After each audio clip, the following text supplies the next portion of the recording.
Magandang hapon. DJ, wait. Wait, please.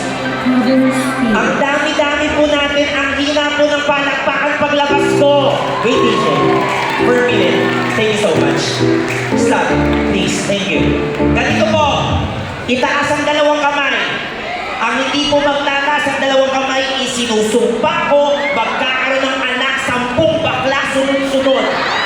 Hanggang 10 generation, hindi na dami pamilya nyo. Palakpakan ni Yawon! Ganyan po ha, paglabas ko, kunwari, nakita nyo na si Marian Rivera, ganun nagkakagulo po kayo ha. Parang ano naman itong mga to. O VO ulit, paglabas ko po, ganun ha. Ladies and gentlemen, magpalakpakan kasama ni Yawon for Pipita Curly!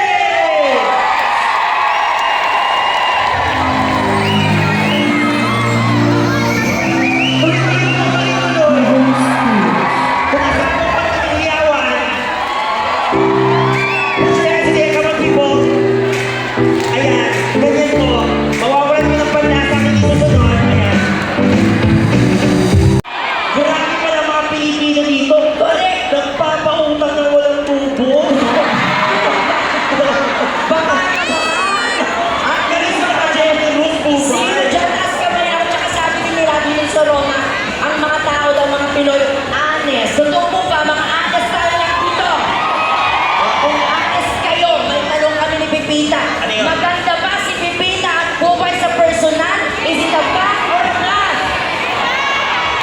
Parang may naghihindi, narinig ko. Hirapan sila, wait lang. Ibahin natin, gawin natin true or false. Maganda po ba kami ni Pipita sa personal? True or false? Ganito po ha. Ay, wait lang po ba? Okay lang, hindi ka magpinunan ng mga yan.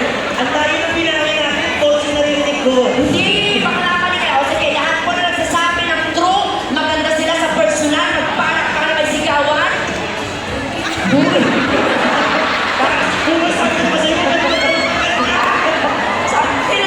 Okay, sa mga nagsasabi po ng false, palakpakan ni Yawan.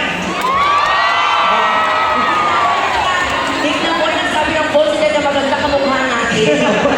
Wait lang, nasa yung script natin para magkaalaman tayo. Actually po ba, iba rin ang sense of humor talaga ng mga taga-Italy. Kaya palakpakan niyo po yung sarili niyo. At dito tayo lahat na naman para magsaya. Kaya tingnan mo naman kung